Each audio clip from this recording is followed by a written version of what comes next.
Certainly, the man who endured days of prolonged erection known as priapism due to his sickle cell condition has taken a surprising turn in his life. Here is a life-changing story of Stephen Dankwa. Stephen Dankwa here. His heart-wrenching story gained widespread reaction following its airing, so I had to go back to the Accra station to look for Stephen Dankwa. That was me walking at the station to look for him. I had to ask people around to know if they know or had seen Stephen around. The sun was scorching, so I had to walk beneath it.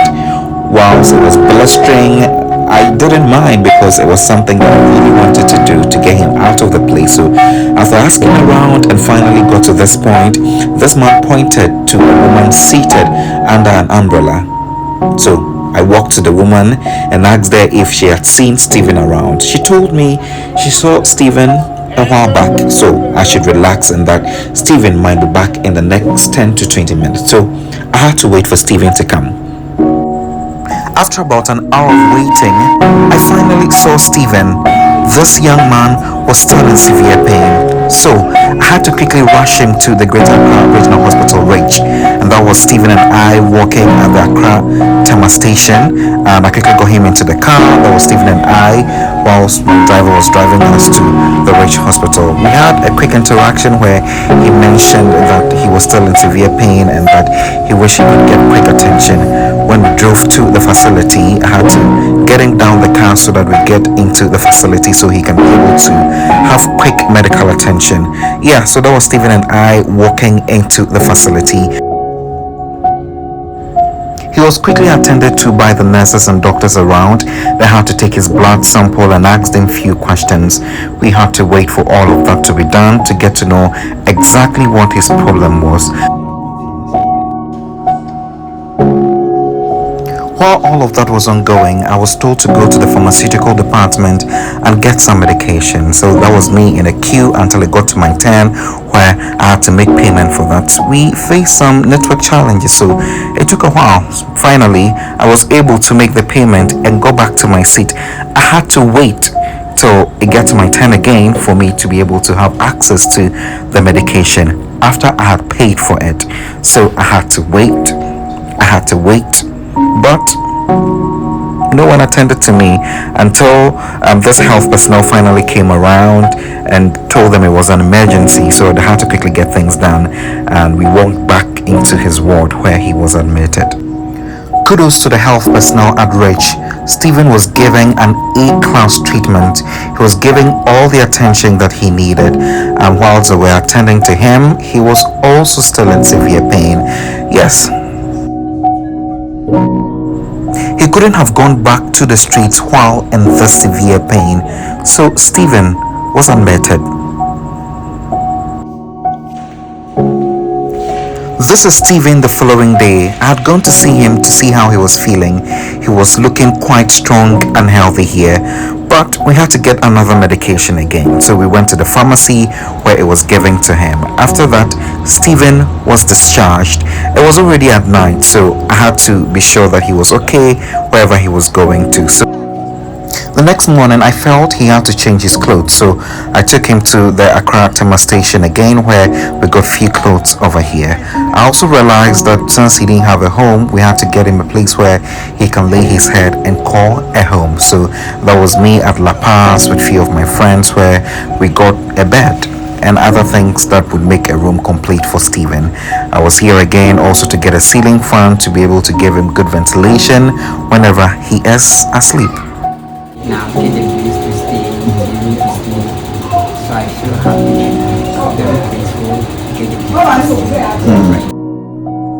Stephen now has a place he calls home. Trust me, he looked really tired here, but he was really excited and appreciative about it. But guess what? That is not all. Stephen's life is about to be changed. He's okay, a bit strong, he feels good. We are heading to a book binding shop. That's the business he says he does. So we are going there at the moment so that we can get things done. We need to purchase some items so that he can start his business as early as possible. So we are going to get that done. Then subsequently we'll get to know exactly how he will be able to handle his job and also be able to take care of himself. came back to his former boss called Kwame Ejer, who had seen Stephen 2 years ago. He had not been to work because he couldn't have enough money to be able to proceed with the work. Immediately we got there, Kwame welcomed us and listened to Stephen's story once again. Guess what? He agreed to take him in for him to start the business all over again. And that's Kwame here. Accept him to work with him. But the one thing I'm complaining is the sickness that he's in now. No, I don't think he can continue working throughout all the week. of sickle cell to one of its major complications in men, Stephen Dankwa here is about to have his life changed around.